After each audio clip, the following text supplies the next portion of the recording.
আজ তোমাদের শোনাচ্ছি শরৎচন্দ্র চট্টোপাধ্যায়ের লালু। ছেলেবেলায় আমার এক বন্ধু ছিল, তার নাম লালু। আমরা একটা ছোট বাংলা স্কুলের এক ক্লাসে পড়তাম। আমাদের বয়স তখন 10-11। মানুষকে ভয় দেখাবার, জব্দ করবার কত কৌশল যে তার মাথায় ছিল তার ঠিকানা নেই। ওর মাকে রবারের সাপ দেখিয়ে একবার এমন বিপদে ফেলেছিল যে তিনি পা মুচকে প্রায় 7-8 দিন খুঁড়িয়ে চলেছিলেন। তিনি রাগ করে বললেন, ওর একজন মাস্টার ঠিক করে দিতে হবে, সন্ধেবেলায় এসে পড়াতে বসবেন, ও আর উপদ্রব করবার সময় পাবে না। শুনে লালুর বাবা বললেন, না, তার নিজের কখনো মাস্টার ছিল না। নিজের চেষ্টায় অনেক দুঃখ সয়ে লেখাপড়া করে এখন তিনি একজন বড় উকিল। ইচ্ছে ছিল ছেলেও যেন তেমন করেই বিদ্যা লাভ করে, কিন্তু শর্ত হলো এই, যেবার লালু ক্লাসের পরীক্ষায় প্রথম না হতে পারবে তখন থেকে থাকবে ওর বাড়িতে পড়ানোর টিউটর। সে যাত্রা লালু পরিত্রাণ পেলে, কিন্তু মনে মনে ও মার উপর রইল ভীষণ চোটে, কারণ উনি তার ঘাড়ে মাস্টার চাপানোর চেষ্টায় ছিলেন। সে জানতো বাড়িতে মাস্টার ডেকে আনা আর পুলিশ ডেকে আনা সমান। লালুর বাপ ধনী গৃহস্থ।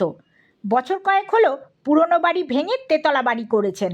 সেই অবধি লালুর মায়ের আশা গুরুদেবকে এ বাড়িতে এনে তার পায়ের ধুলো নেন, কিন্তু তিনি বৃদ্ধ, ফরিদপুর থেকে এত দূরে আসতে রাজি হন না।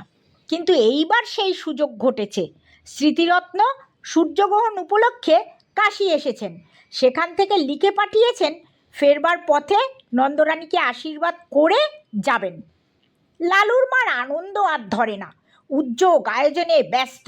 এতদিনে মনস্কামনা সিদ্ধ হবে, গুরুদেবের পায়ের ধুলো পড়বে, বাড়িটা পবিত্র হয়ে যাবে। নিচের বড় ঘরটা থেকে আসবাবপত্র সরানো হলো, নতুন ফিতের খাট, নতুন শয্যা তৈরি হয়ে এলো। গুরুদেব শোবেন। এই ঘরেরই এক কোণে তার পুজো আহ্নিকের জায়গা হলো, কারণ তেতলার ঠাকুর ঘরে উঠতে নামতে তার কষ্ট হবে। দিন কয়েক পরে গুরুদেব এসে উপস্থিত হলেন, কিন্তু কি দুর্যোগ! আকাশ ছেয়ে কালো মেঘের ঘটা, যেমন ঝড় তেমনই বৃষ্টি, তার আর বিরাম নেই। এদিকে মিষ্টান্নাদি তৈরি করতে, ফলমূল সাজাতে লালুর মা নিঃশ্বাস নেওয়ার সময় পান না। তারই মধ্যে স্বহস্তে ঝেড়ে ঝুড়ে মশারি গুজে দিয়ে বিছানা করে দিয়ে গেলেন। নানা কথাবার্তায় রাত হয়ে গেল। পথশ্রমে ক্লান্ত গুরুদেব আহারাদি সেরে শয্যা গ্রহণ করলেন। চাকর বাকর ছুটি পেলে সুকোমল শয্যার পরিপাট্যে প্রসন্ন গুরুদেব মনে মনে নন্দরানীকে আশীর্বাদ করলেন। গভীর রাত্রে অকস্মাৎ তার ঘুম ভেঙে গেল। ছাদ চুইয়ে মশারি ফুঁড়ে তার সুপুরিপুষ্ট পেটের ওপর জল পড়ছে। উহ, কি ঠান্ডা সে জল! শশবাস্তে বিছানার বাইরে এসে পেটটা মুছে ফেললেন। ভাবলেন, নতুন বাড়ি করলে নন্দরানী, কিন্তু পশ্চিমের কড়া রোদে ছাদটা এর মধ্যেই ফেটেছে দেখছি। ফিতের খাট ভারী নয়, মশারি শুদ্ধ সেটা ঘরের আরেক ধারে টেনে নিয়ে গিয়ে আবার শুয়ে পড়লেন। কিন্তু আধ মিনিটের বেশি নয়, চোখ দুটি সবে বুজেছেন, অমনি 2-4 ফোঁটা তেমন ঠান্ডা জল টপ টপ টপ টপ করে পেটের ঠিক সেই স্থানটার ওপরেই ঝরে পড়ল। স্মৃতিরত্ন আবার উঠলেন, আবার খাট টেনে অন্য ধারে নিয়ে গেলেন। বললেন, ইহ, ছাদটা দেখছি একোণ থেকে ওকোণ পর্যন্ত ফেটে গেছে। আবার শুলেন, আবার পেটের উপর জল ঝরে পড়ল। আবার উঠে পেটের জল মুছে খাটটা টেনে নিয়ে আরেক ধারে গেলেন, কিন্তু শোয়া মাত্রই তেমনই জলের ফোঁটা। আবার টেনে নিয়ে আরেক ধারে গেলেন, কিন্তু সেখানেও তেমনই। এবার দেখলেন বিছানাটাও ভিজেছে, শোয়ারও জো নেই। স্মৃতিরত্ন পড়লেন বিপদে। বুড়ো মানুষ, অজানা জায়গায় দৌড় খুলে বাইরে যেতেও ভয় করছে, আবার থাকাও বিপজ্জনক। কি জানি, ফাটা ছাদ হঠাৎ যদি মাথায় ভেঙে পড়ে। ভয়ে ভয়ে দৌড় খুলে বারান্দায় এলেন। সেখানে একটা লণ্ঠন জ্বলছে, কিন্তু কেউ কোথাও নেই, ঘোর অন্ধকার। যেমন বৃষ্টি তেমনই ঝোড়ো হাওয়া, দাঁড়াবার জো কি! কোথায় চাকর বাকর, কোন ঘরে শোয় তারা, কিছুই জানেন না তিনি। চেঁচিয়ে ডাকলেন, কিন্তু কারো সাড়া মিলল না। একধারে একটা বেঞ্চি ছিল, লালুর বাবার গরিব মক্কেল যারা তারাই এসে বসে। গুরুদেব অগত্যা তাতেই বসলেন। আত্মমর্যাদার যথেষ্ট লাঘব হলো, অন্তরে অনুভবও করলেন, কিন্তু উপায় কি? উত্তরে বাতাসে বৃষ্টির ছাঁটের আমেজ রয়েছে, শীতে গা শিরশির করছে। কোচার খুঁটটা গায়ে জড়িয়ে নিয়ে পা দুটো যথাসম্ভব ওপরে তুলে যথাসম্ভব আরাম পাওয়ার আয়োজন করে নিলেন। নানাবিধ শ্রান্তি আর দুর্বিপাকে দেহ অবশ, মনও তিক্ত, ঘুমে চোখের পাতা ভারাতুর। অনভ্যস্ত গুরুভোজন ও রাত্রি জাগরণে দু একটা অম্ল উদ্গারের আভাস দিলে উদ্বেগের অবধি রইল না। হঠাৎ তেমনি সময় অভাবনীয় নতুন উপদ্রব। পশ্চিমের বড় বড় মশা দুই কানের পাশে এসে গান জুড়ে দিলে। চোখের পাতা প্রথমে সাড়া দিতে চায় না, কিন্তু মন যে শঙ্কায় পরিপূর্ণ। কি জানি এরা সংখ্যায় কত?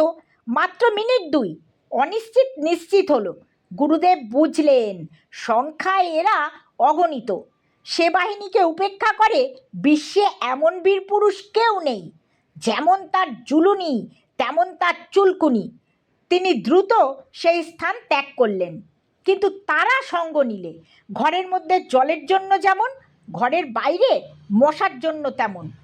হাত পায়ের নিরন্তর আক্ষেপে, গামছার সঘন সঞ্চালনে কিছুতেই তাদের আক্রমণ প্রতিহত করা যায় না। তিনি একবার এপাশ আরেকবার ওপাশে ছুটে বেড়াতে লাগলেন। শীতের মধ্যেও তার গায়ে ঘাম দিলে ইচ্ছে হলো ডাক ছেড়ে চেঁচান, কিন্তু নিতান্ত বালকোচিত হবে ভেবে বিরত রইলেন। কল্পনায় দেখলেন নন্দরানী সুকোমল শয্যায় মশারির মধ্যে আরামে নিদ্রিত। বাড়ির যে যেখানে আছে পরম নিশ্চিন্তে সুপ্ত, শুধু তার ছুটোছুটির বিরাম নেই।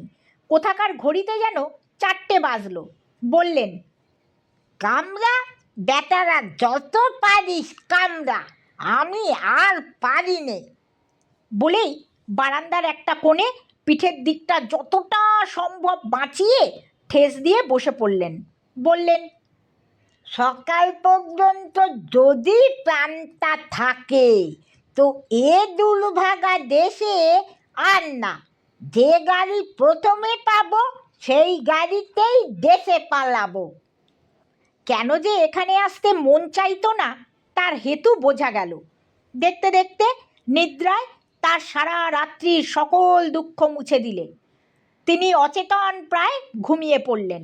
এদিকে নন্দরানী ভোর না হতেই উঠেছেন, গুরুদেবের পরিচর্যায় লাগতে হবে। রাত্রে গুরুদেব জলযোগ মাত্র করেছেন, যদিচ তা গুরুতর, তবু মনের মধ্যে ক্ষোভ ছিল। খাওয়া যেন তেমন ভালো হয়নি। আজ দিনের বেলা নানা উপচারে তা ভরিয়ে তুলতে হবে।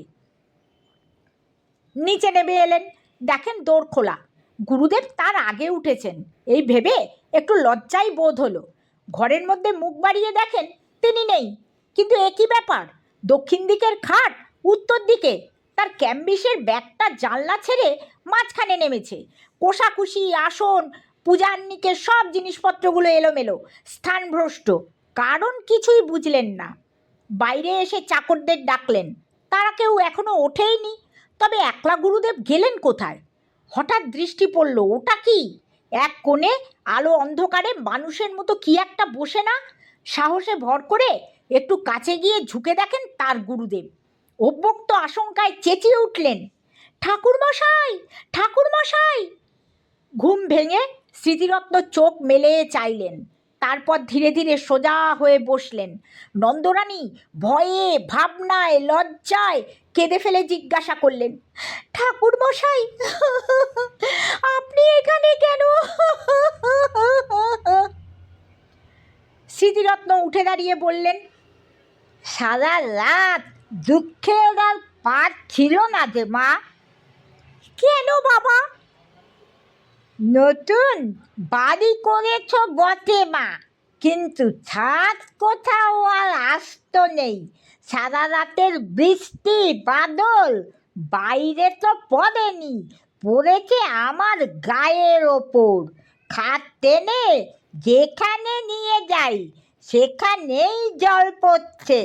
পাছে ছাদ ভেঙে মাথায় পড়ে পালিয়ে এলাম বাইরে, কিন্তু তাতেও কি রক্ষে আছে মা?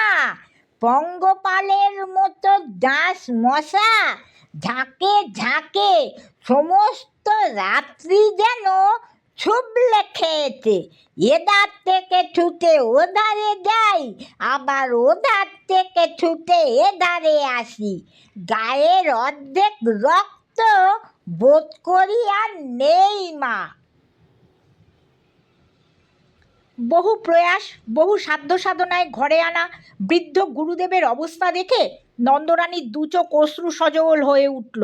বললেন, কিন্তু বাবা, বাড়িটা যে তেতলা, আপনার ঘরের উপর আরও যে দুটো ঘর আছে, বৃষ্টির জল তিনটে ছাদ ফুঁড়ে নামবে কি করে?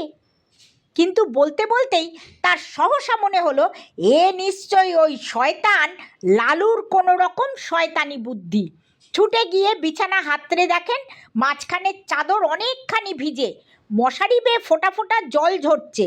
তাড়াতাড়ি নামিয়ে নিয়ে দেখতে পেলেন ন্যাকড়ায় বাঁধা এক চাঙড় বরফ। সবটা গলেনি, তখনও এক টুকরো বাকি আছে। পাগলের মতো ছুটে বাইরে গিয়ে চাকরদের যাকে সম্মুখে পেলেন চেঁচিয়ে হুকুম দিলেন, হারামজাদা লেলো কোথায়? কাজ করব চুলোয় যাক, বজ্জাতটাকে যেখানে পাবি মারতে মারতে ধরে আন। লালুর বাবা সেইমাত্র নিচে নামছিলেন। স্ত্রীর কাণ্ড দেখে হতবুদ্ধি হয়ে গেলেন। কি কাণ্ড করছো? হলো কি? নন্দরানী কেঁদে ফেলে বললেন, হয় তোমার ওই লেলোকে বাড়ি থেকে তাড়াও, না হয় আজই আমি গঙ্গায় ডুবে এ মহাপাতকের প্রায়শ্চিত্ত করব। কি করলে সে? বিনা দোষে গুরুদেবের দশা কি করেছে চোখে দেখো গে। তখন সবাই গেলেন ঘরে। নন্দরানী সব বললেন, সব দেখালেন। স্বামীকে বললেন, এ দস্যি ছেলেকে নিয়ে ঘর করব কি করে, তুমি বলো। গুরুদেব ব্যাপারটা সমস্ত বুঝলেন। নিজের নির্বুদ্ধিতায় বৃদ্ধ